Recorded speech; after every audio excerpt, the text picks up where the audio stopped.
the motion so that everyone can hear who made the motion or who declined it or who seconded it. So that way we can get our notes when we record the minutes. That helps for clarification and dictation. So let's see, where are we at?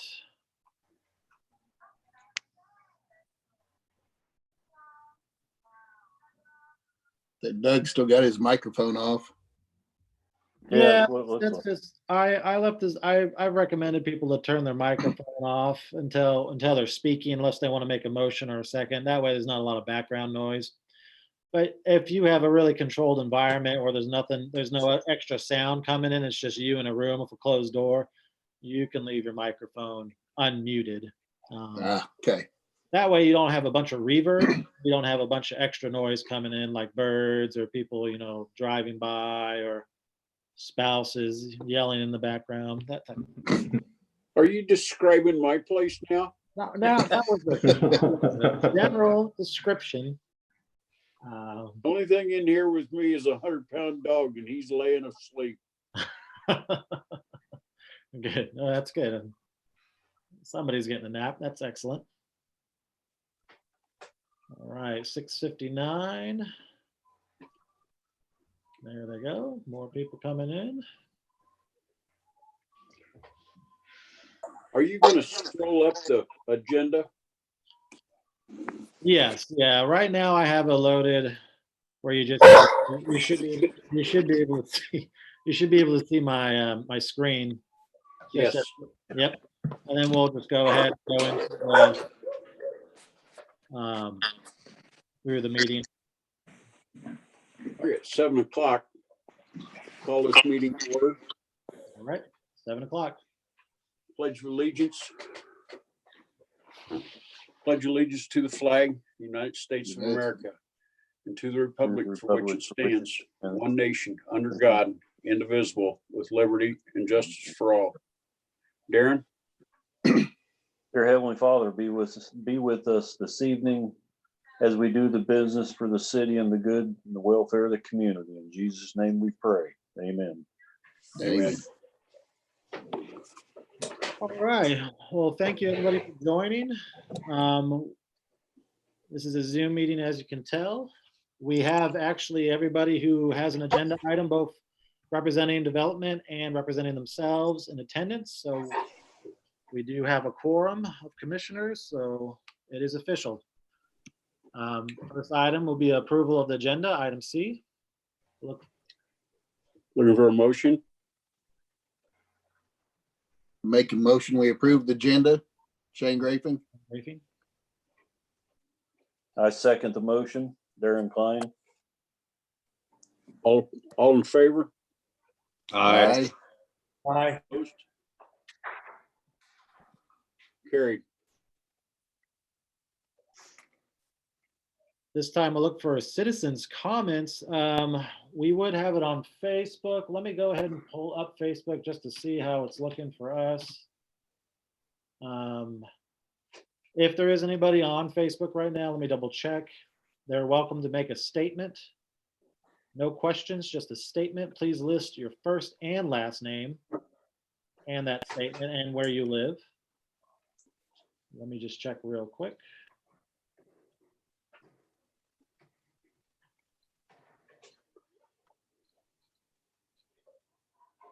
Thatcher, do we have it listed on the Facebook page? You can speak. Here it is. I see it. Currently, it's on YouTube. Currently, there's no public comment. Okay, I see that. Okay, currently, Mr. Chair, there are no public comments.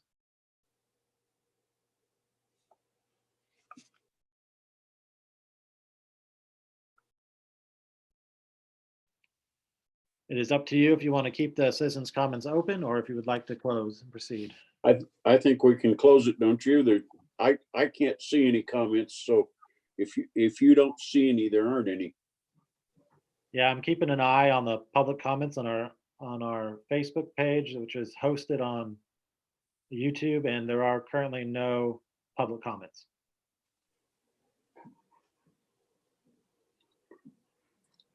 Let's move on. Okay, closing public comments, 7:03. Item E, approval of the minutes. This is the approval of the regular meeting minutes from March 9th, 2020. As to recap, we reviewed a sign variance for Arbor Creek. It was approved. We considered the rezoning for 227 Cedar Street. That was also approved. There was an easement dedication for Arbor Creek, which was approved, and the removal of the design review committee was also approved, and it was approved also by the governing body. Good.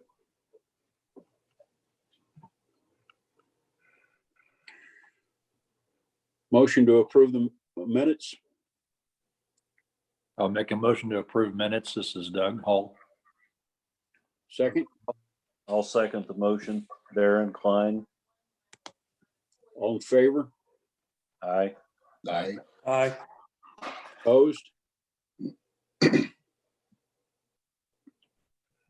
Minutes approved. Van Amberg. Moving forward, item F, Board of Zoning Appeals.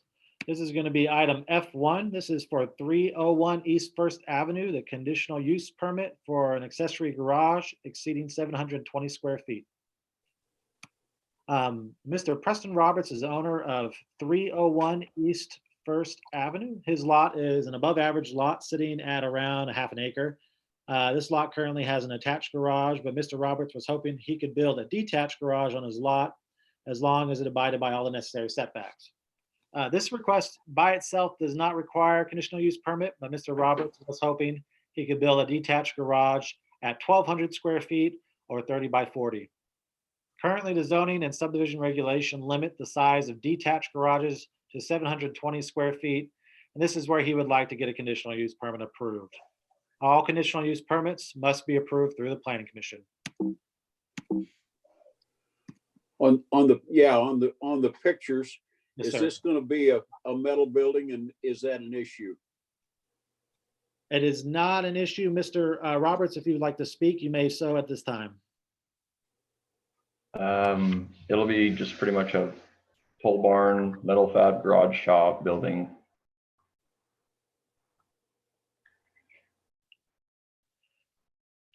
Is there any specific questions about the shopper?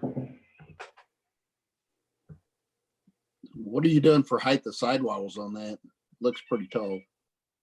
Height will be 12 foot with a 10-foot bay door. And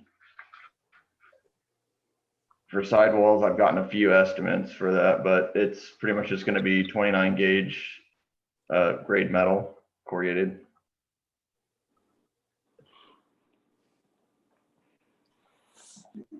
Corrugated or painted metal? It'll be painted metal. Just like that. Okay. Yeah, just exactly like that. Except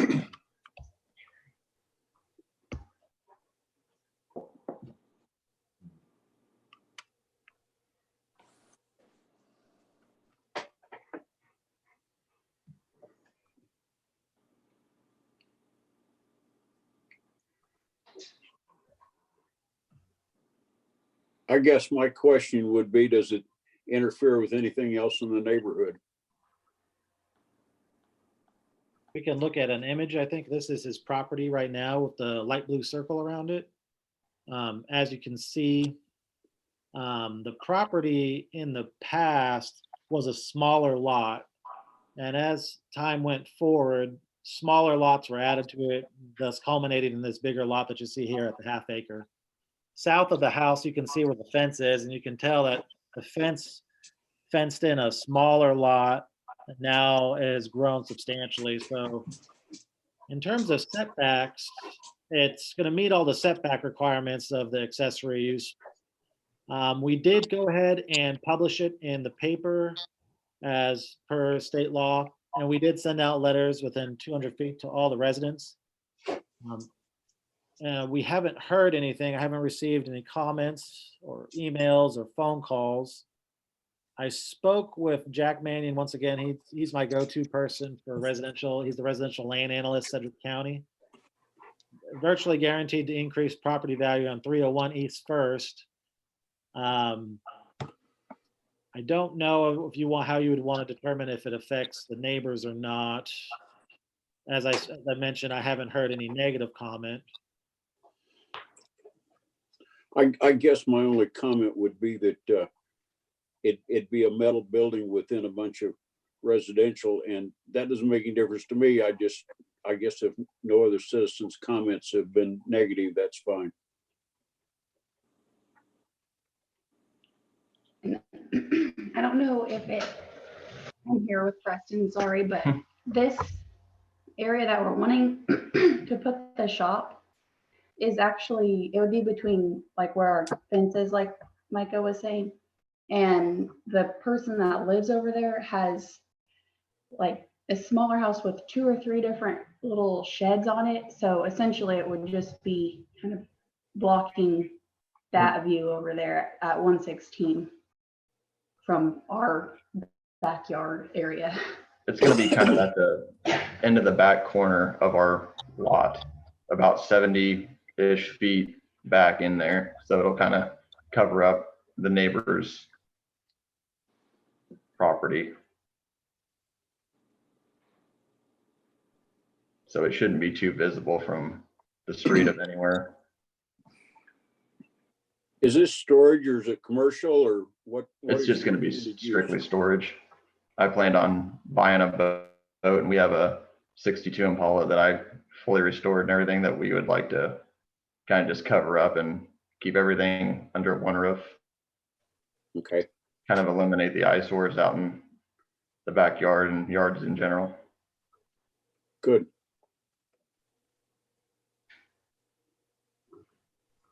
Micah, is there anything in our zoning code that is a percentage of roof area to lot area? Do we have anything like that, or do we just restrict to the 720 square foot We are, accessory? yeah, so there's a maximum lot coverage of 35%. With this additional garage, it's not gonna be. Where is he at? It's under an R1, so this is an R1 zoning, single family detached residential. Maximum structure height is 35 feet. Maximum lot coverage is 35%.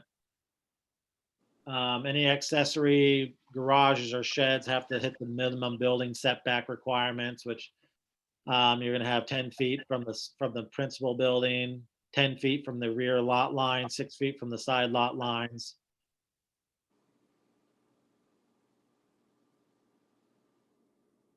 What percentage do you think they're going to be at if they build this? Let me calculate it real fast for you. Just give me a second. I'd have to find the building footprint for the property. Like I said, being a large lot itself, I'm not overly concerned. But just give me 1 second here. Feel free to talk amongst yourselves for a minute here. I'll look up some property records. Preston, it's going to be parallel to the 116 North Elm, is that right? Yeah, it's gonna be, The long side of the building? yes, it'll be exiting on the Elm out there on the dirt road.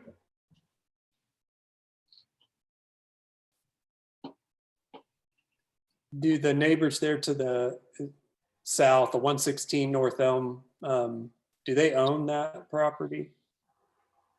I'm not sure about that. The only thing I've known, I haven't specifically talked to him a bunch, but the only thing I think his brother owns that property. So I don't know what the circumstances are for that.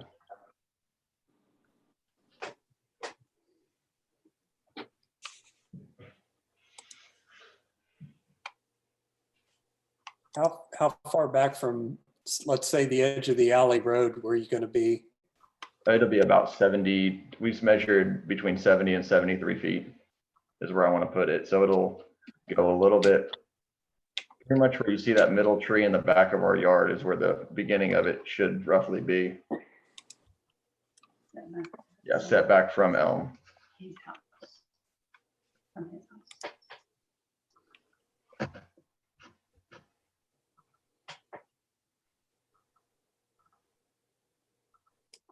Does that get you east of that light pole, or is that light pole even still there? It's still, I don't think it's a light pole. I think it's a actually just a carry on power pole to his property, Okay. but it'll be set back just a hair behind that.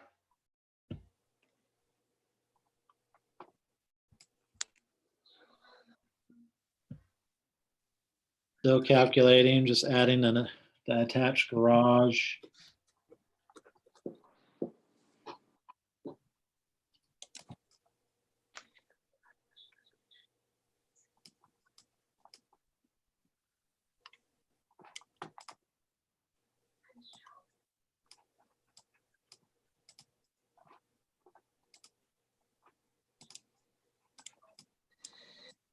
With the addition of the accessory garage, there would be a maximum coverage of about 15.8% of the lot. With the accessory garage included, the one that they're proposing. The lot itself is 20,000 plus square feet, so it's quite a large lot.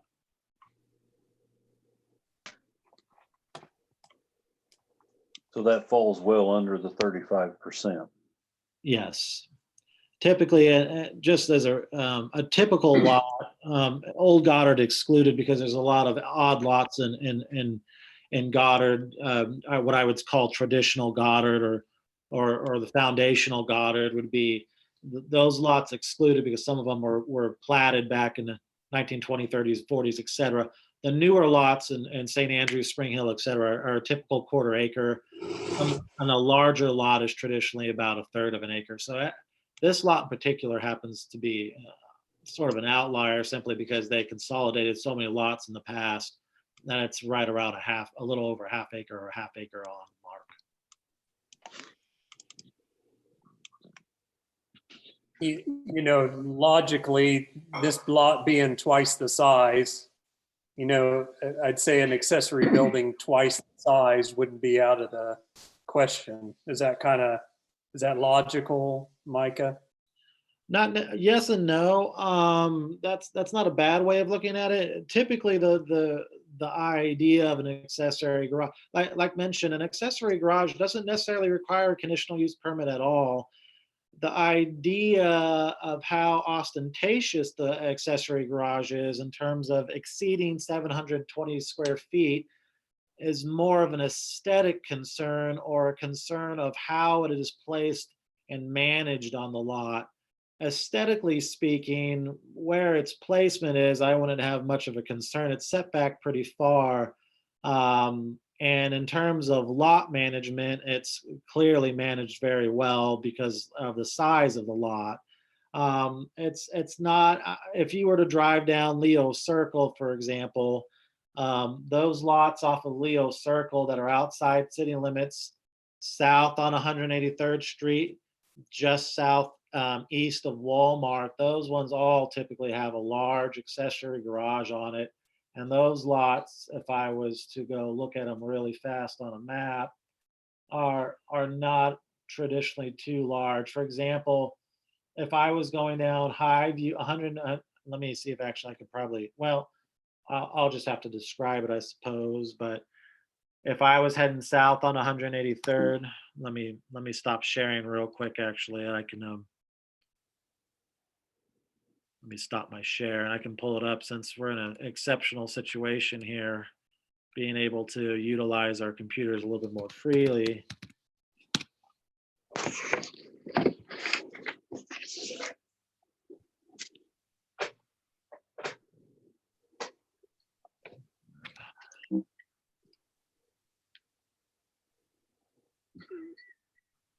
Let me share this.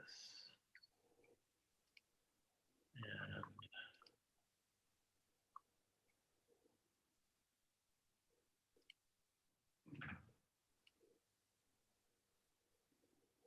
can all of you see the dancing bars? Yes. This is our dynamic web map that's hosted on the city website. And let me throw on the layers, turn them off, pull it on county parcels and city limit base map. Now, this is a good reference, but mind you, the lots that I'm gonna be showing you are outside city limits, but it gives you an idea as we zoom in to these lots. All of them are gonna have large accessory sheds put on them. And as you can see, this one sits at 4.5. So this is a very large lot, but some of them are pretty large, and most of them are gonna have accessory garages, which is not, it's not, as Mr. Parks has mentioned, it's not uncommon. A larger lot, you're gonna see a larger accessory garage on it. And so that's kind of an example there, but this one in particular just happens to be exceptionally large simply because of, as I was mentioning, the time over time they consolidated it. But I think in general, it's more about where it fits on the lot and sort of the overall aesthetic.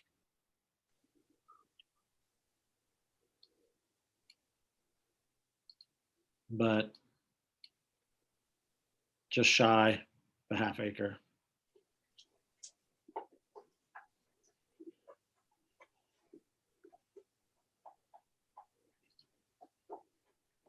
Let me go back to sharing our PowerPoint.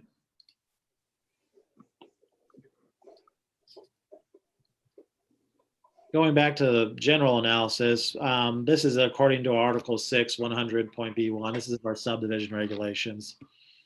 The one in orange kind of mentions that you can have one accessory garage per lot, as long as it's 720 square feet, and 400 for a carport. And then this is unless a conditional use is approved by the Board of Zoning Appeals for a larger structure.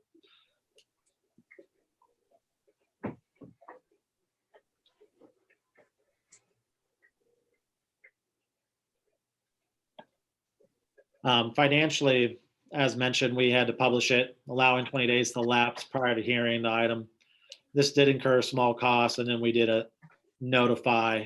And in the agenda, the agenda that was sent out, there is an affidavit of notification. Simple recommendations and actions on the part of the city planners. It is recommended that they approve the conditional use permit for 301 East First Avenue. Another item of note, conditional use permits are sort of unique in that if Mr. Preston, for example, sold the property, then and somebody purchased the property and bulldozed the whole thing and started over and built a new house, the conditional use permit still follows the lot. It doesn't follow the property owner. That conditional use will be on that lot in the future. And if somebody else wanted to have, let's say, a new house and they bulldozed the whole thing and demolition the whole thing, and they built a new house, they wouldn't need to get a conditional use permit at this point to put in an accessory garage that exceeds 720 square feet, because technically there is already a conditional use permit for that lot. So that's something to consider. That being said, I don't necessarily think that is a reason to deny it, or not necessarily a reason to prove it for that matter. It's simply a matter of note. I'd like to hear a motion.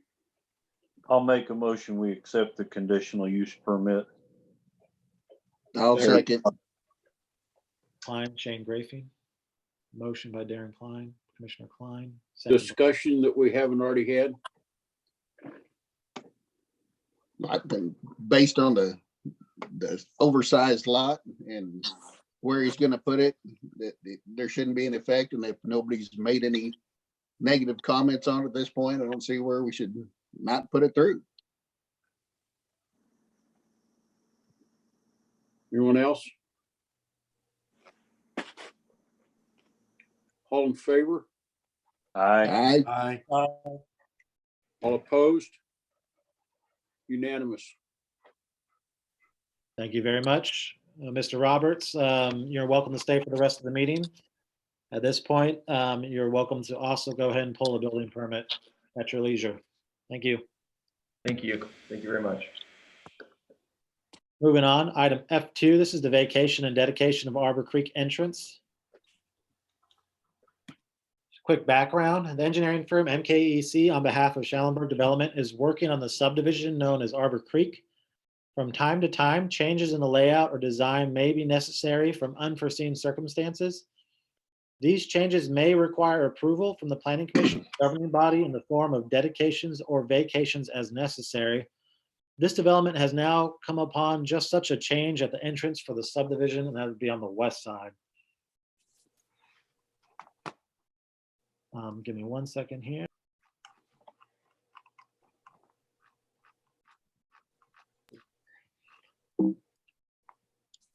Okay, general analysis. The Planning Commission will determine if those offering a dedication can in fact make such a dedication to the city.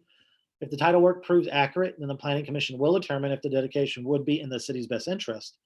This is kind of a similar slide you saw the last one. The developer does have the title work for this property, and the engineering firm MKEC represents that developer. After which a recommendation will be made before the governing body to either accept or reject a dedication. Dedications in particular do not require public notice, but vacations do. This particular consideration will be used for both a vacation and a dedication simultaneously. I will mention the city engineer and the public works director approve of this dedication. This is the location. This is the west entrance of the Arbor Creek entrance. And this is what we're looking at. The gray area are the two dedications they would like to dedicate. The slashed or the horizontal dashed one is the vacating track. I'll leave that up for a moment. As you can see, 23rd Street's to the north.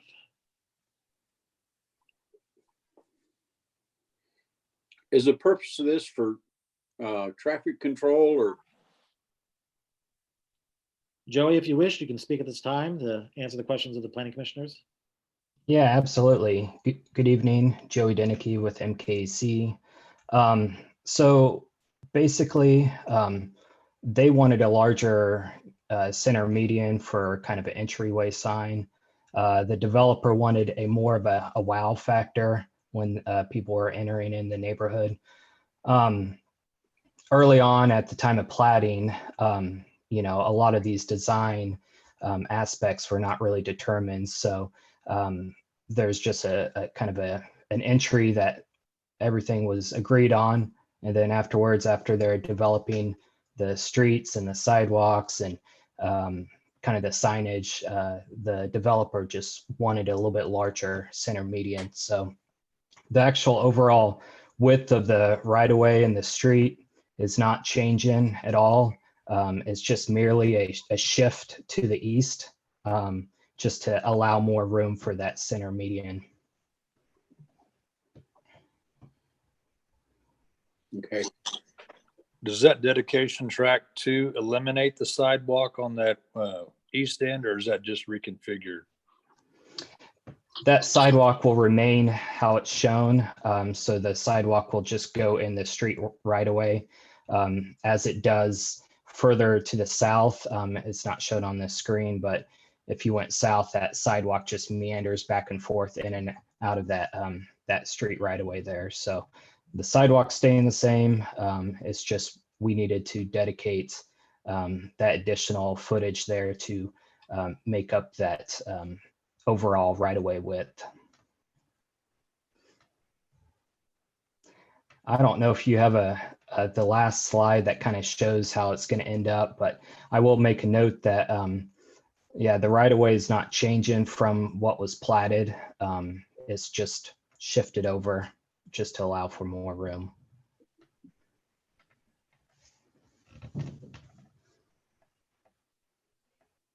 I will mention that sidewalks are typically within the street right away.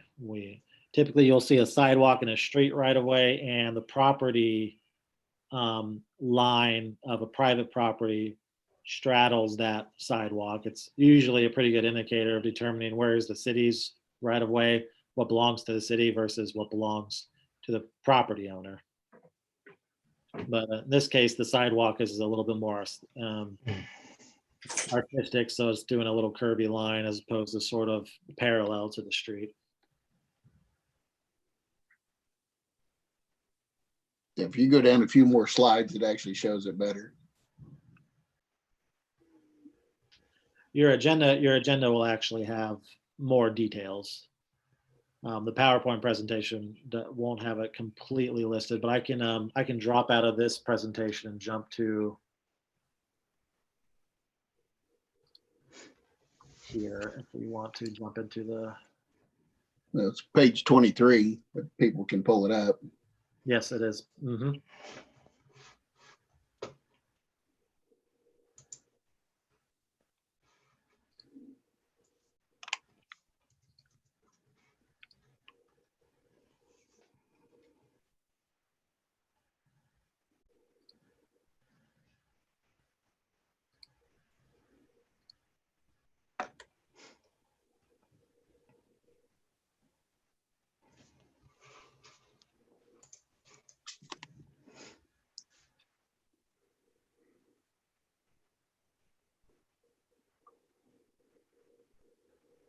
Right there.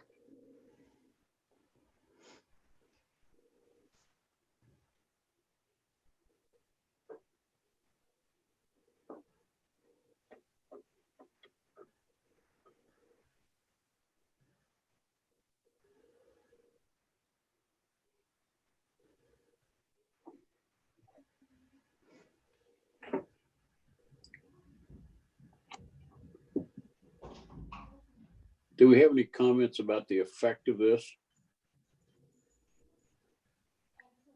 I don't see where it's going to have any effect on it other than give it a better looking entrance there. That's my opinion also, but anyone else? I don't have any problem with it. I don't either. I have no issue.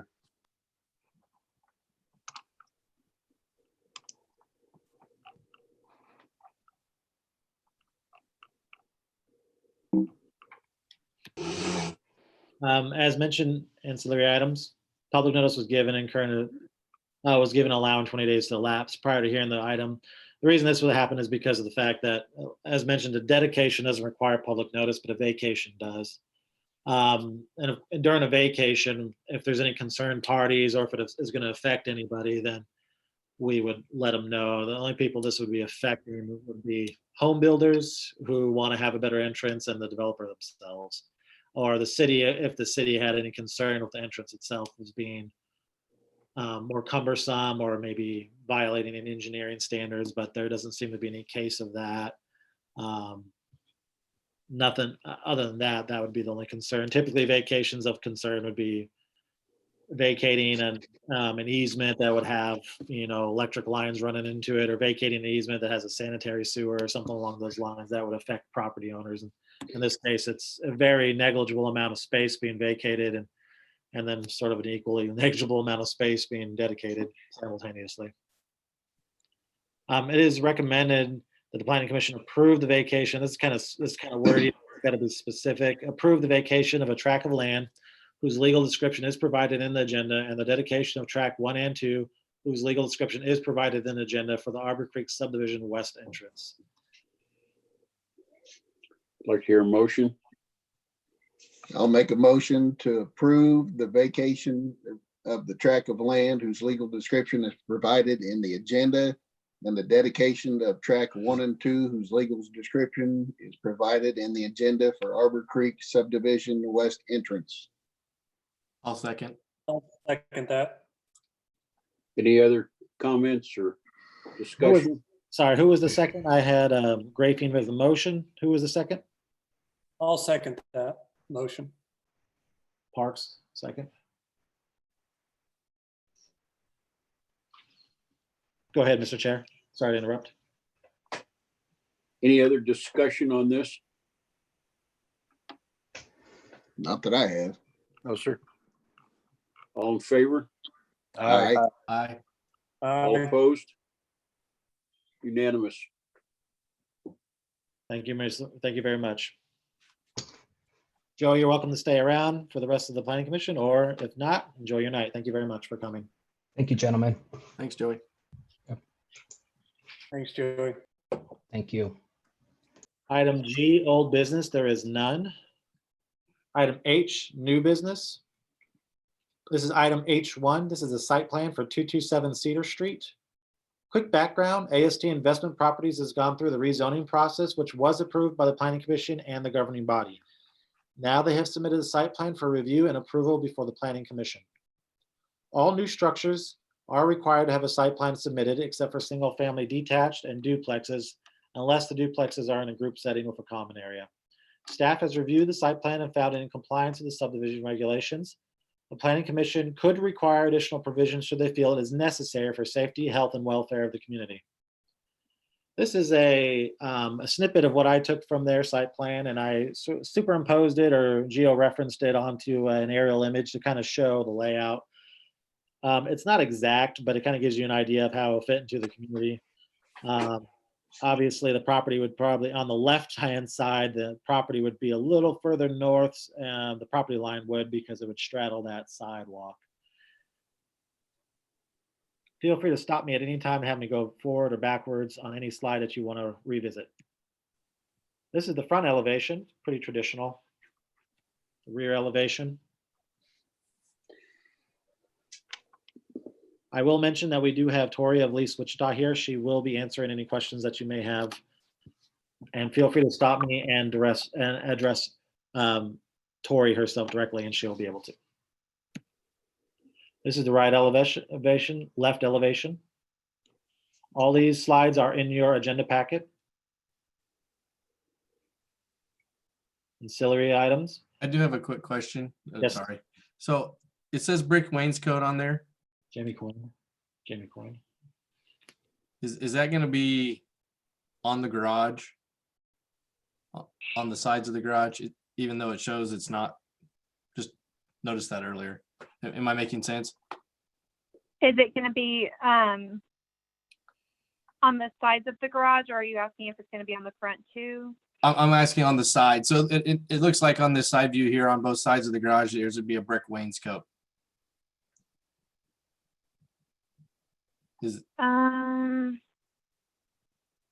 I believe that would be just on the front Okay. of the garage.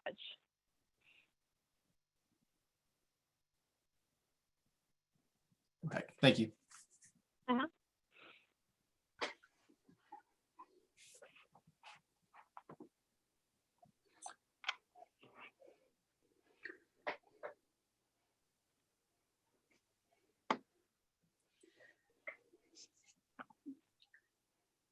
Micah, does it,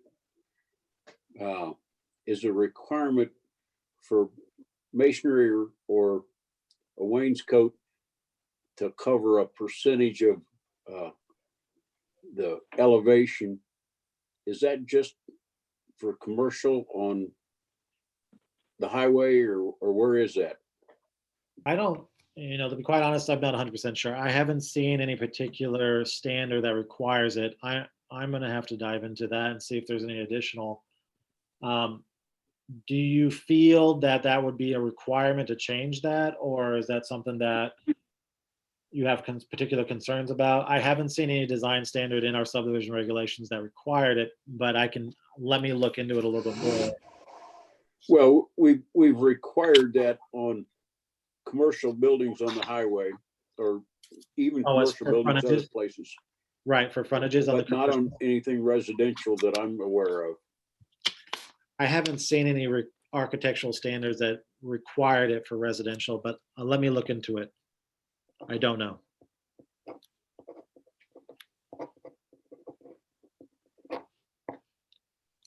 Mr. Parks, do you have an opinion on that? My first thought was, yeah, it was a commercial issue, commercial zoning criteria only. Well, that's what I thought too, but I just wasn't sure. I wanted somebody else's opinion.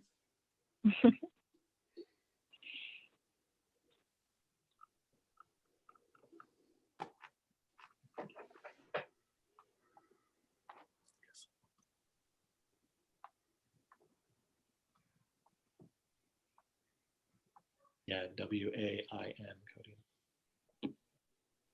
It's more of a facade appeal.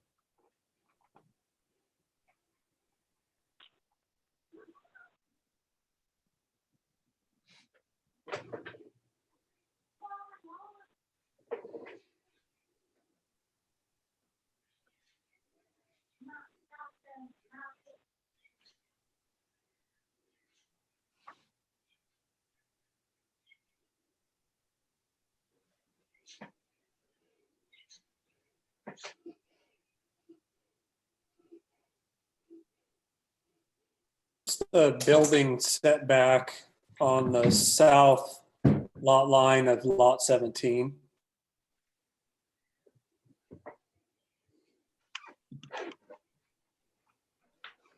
Repeat the question, I'm sorry. Is there a building setback, or what is the building setback, the south property line of lot 17? 6 feet? Is Yeah, so it's gonna be, anytime you have a corner lot like this one, you have a 25-foot setback and 15 on one of the side streets. So you can 15 on one side, 25 on the other, and then 20 on the rear, 6 on the sides. I think it says 7, but I really can't read that on the south side. Is that a 7.0? Let me check the agenda. Let me look at the agenda packet real fast and see. It should have it on there. And is there a 1 foot overhang on that side? Just seems tight over there. I was just curious. Tori, do you want to comment on that? Well, I believe we're meeting all the setback requirements is, Okay. we should be. On lot 17. Yeah, between 17 and the lot to the south, or the south property line of 17. Is that 7.0? I'm trying to look on the site plan right now. I see 25 on the front, on the east, 18.1 on the north. Yeah. The rear, Yeah, I think it is. I think so. yeah, I see 7 on the south side, Looks like a 7. which would be a side lot, which is fine because that's not the rear lot. The rear lot would be the one facing the alley.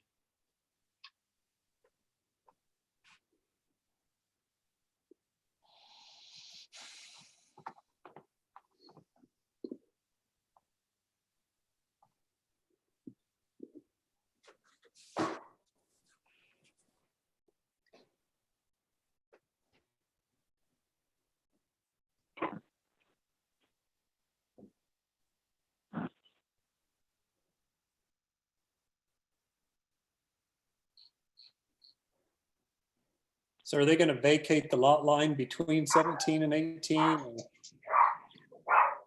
do they have to legally do that, Micah? No, because you only need to. Let me look it up real quick. I'm pretty sure that that's actually just one, that the survey brought up that lot line, and the county doesn't have it registered that way. It has it as one complete lot. So that's a question we're gonna have to follow up on, because the county has it listed as not 2 separate lots, but as one complete lot.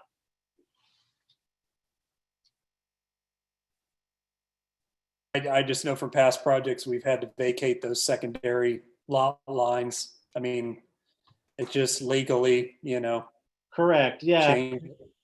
Typically, yes, and that is correct. We would probably have to consider a lot line adjustment if that's still recorded. That just came to my attention now, the fact that that's showing lot 17 and lot 18 jointly. I was thinking that they were pulling that from historic records and not modern records. The county does not have it listed as 2 separate lots. They have it listed as 1 lot. So we're gonna have to dig into that a little bit more to see why that's listed as 2 separate lots. Right now, the county has it listed as one lot completely. Tori, do you have any comment on that? Why it's coming up as 2 separate lots versus 1 lot? It was sold to you guys as 1 lot, correct? Or was it sold as 2 separate lots? 1 lot, yeah. So does the title work show it as 1 lot? Because I believe it does. Yeah, I'm pretty sure it says like just 17 through 18. Through 18, because that was historically the older lots. Is that correct? Or- Interesting. So what would that require then to vacate lot lines? We're gonna have to look into that. Okay. I might have to check with the register and see what they say about those lots, because we might just have to move the lot line or consolidate them under one. But I think you would have to. Yeah, move the lot line. delete it.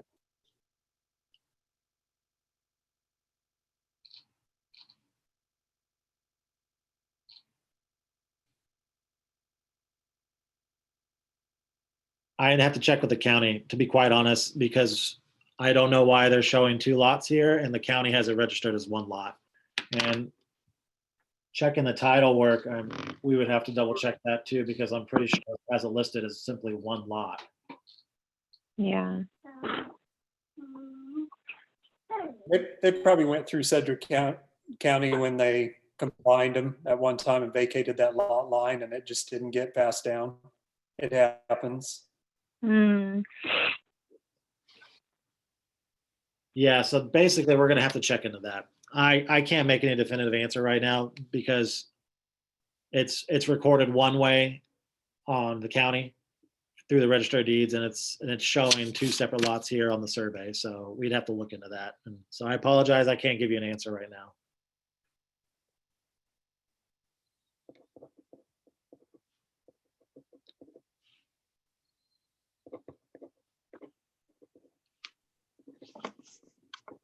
I don't necessarily think that would change any determination on the site plan, because it's more of an architectural standard and a general standard about the layout of the building.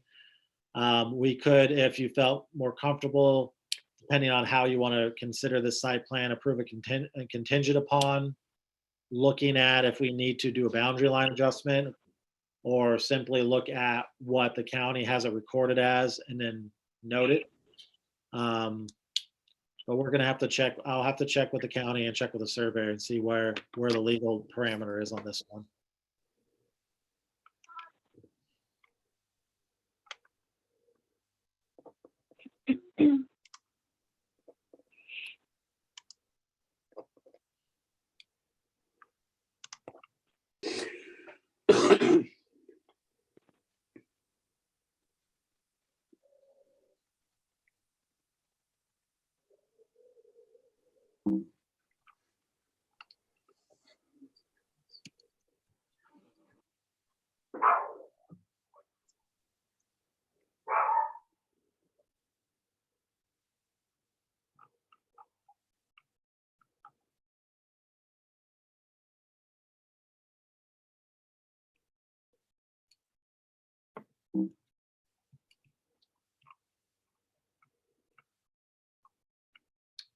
Feel free to stop me at any time. Financially, there was no requirement. All the financial requirements were at the beginning through and rezoning process. Illegally, it's been approved as the form, generally speaking. Recommendations, it is recommended the planning commission approve the site plan for 227 Cedar Street. If you want to have a contingency upon there, we could.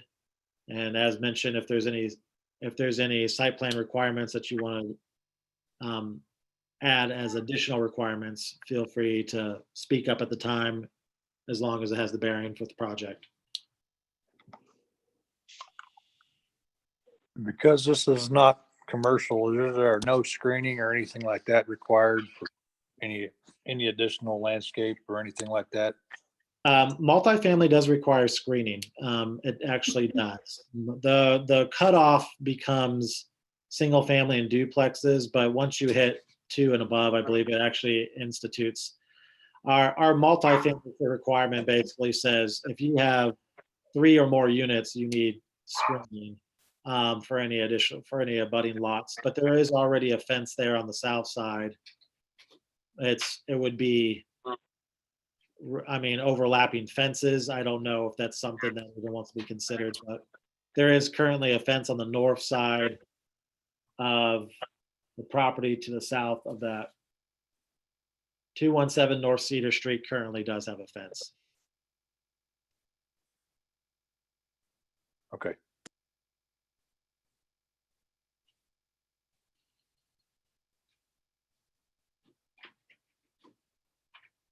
Do I hear a motion with a contingency?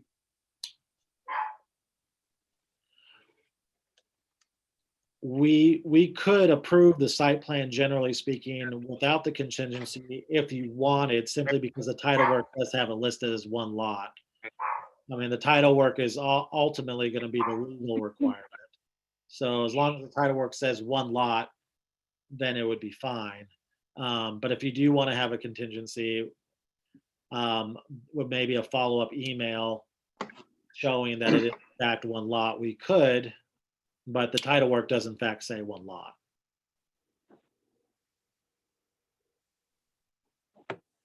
I'd like to hear a motion, please. I'll make a motion to approve the site plan for 227 Cedar. I'll second it. Rafing,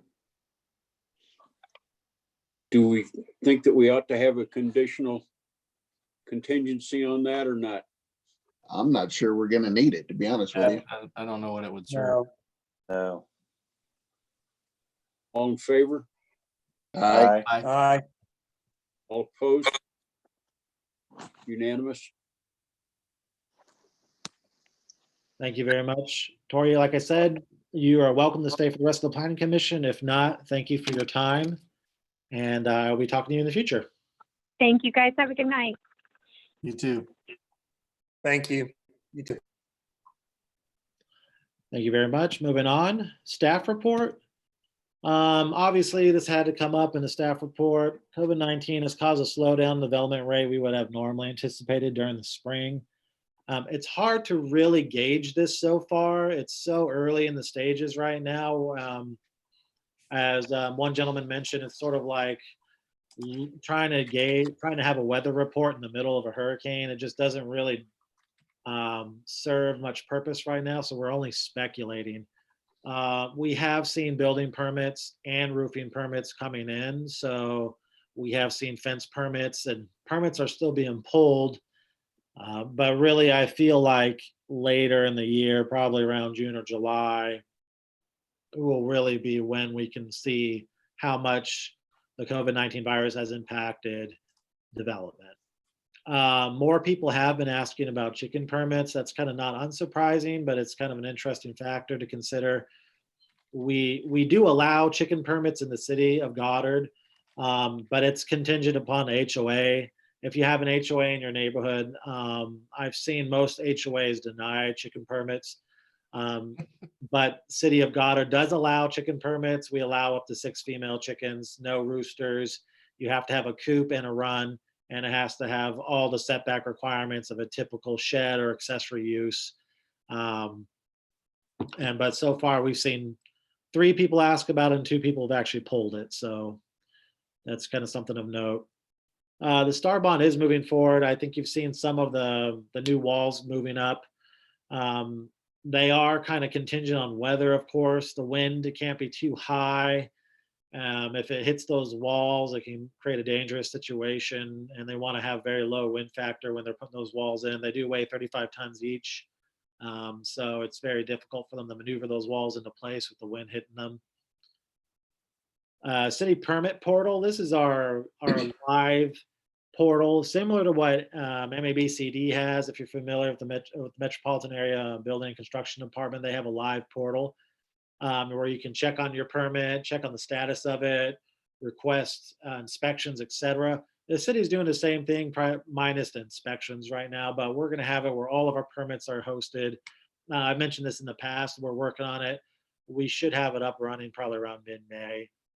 We're running through sort of the scheduling and the form process. We're pulling a form, submitting a form, paying for the form, and checking on the form. So that's all coming up to date right now. I'm working with the software company right now to get that up and running. It should help streamline the city permitting process, and some cities have seen an increase in productivity up to 500%. So I'm hoping to have similar results. It'll certainly help me in the office as I manage the permitting software. We had another developer ask about the zoning in the city for multifamily. I think this is a trend that is remaining pretty steady despite the COVID-19 virus. And this could be because property is seen as a relatively safe environment for money right now.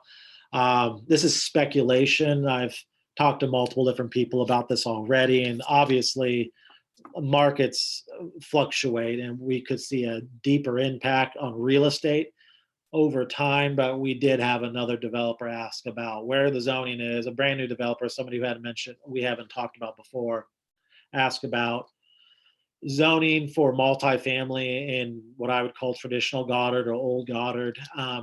Obviously, they're looking to hopefully not have any specials on it, but they also did say that they would like to look at larger lots in excess of 20 to 50 acres, simply because they would like to look at, what are their options for having smaller projects and what are their options for having larger projects in Goddard for multifamily. So that it's still an ongoing issue in terms of where they can put multifamily, where are the best places for rental units, where are the best places for apartments, condos, et cetera. And so this is something we're to continue to look at. That's it for my staff report. At this point, we move on to item J, which would just be Planning Commission comments.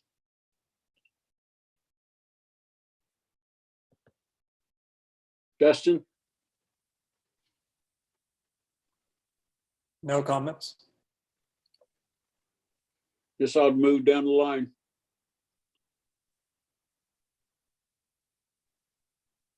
I have no comments. I have no comments. I have no comments. No comments. Unless everybody's pleading the fifth. I have none either. I'm waiting for Coin to pull a chicken permit. Yeah. And then we'll put him at Joe's house. You should live where I do, and we have guinea hens that come and see us. Loud, obnoxious. Bart, you still got your chickens?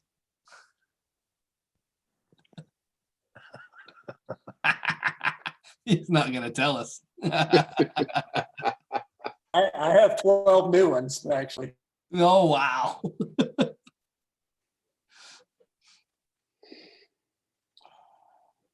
I'll get you some eggs. Micah, back on that multifamily, did the city do anything positive about drainage control? We do have the city engineers submitted a tentative overall drainage report.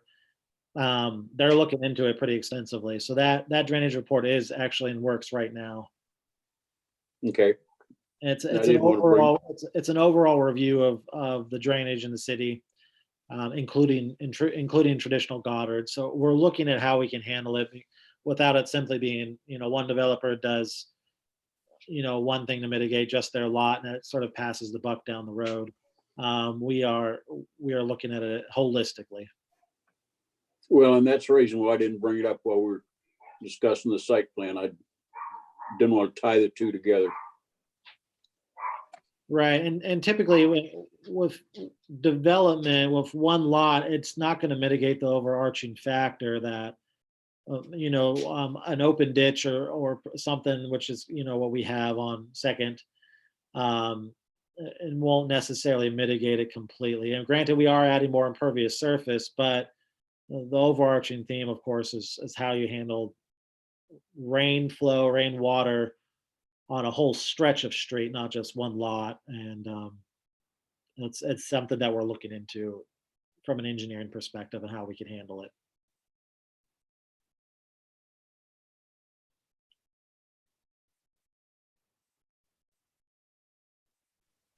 Looking for a motion? I make a motion, we adjourn. I'll second. All in favor? Aye. Aye. Aye. Unanimous. This has been a very productive session. I like it when we're all together, but I like this too. Excellent. Gentlemen, thank you for your time. I want to thank the Planning Commission for adapting to our situation with the COVID-19 virus. I want to thank you for, like I said, your time and your dedication to the city. And next Planning Commission meeting will be May 11th, 2020 at 7 p.m. It may be hosted in the same format on Zoom. I will let you know well in advance how we're going to handle the next planning commission in May. It may very well be Zoom again. So thank you for your time, and I wish you all a good night, and please stay safe. You too, Micah. Thank you. Night. Thank you, Micah. Thanks, Micah. Thank you.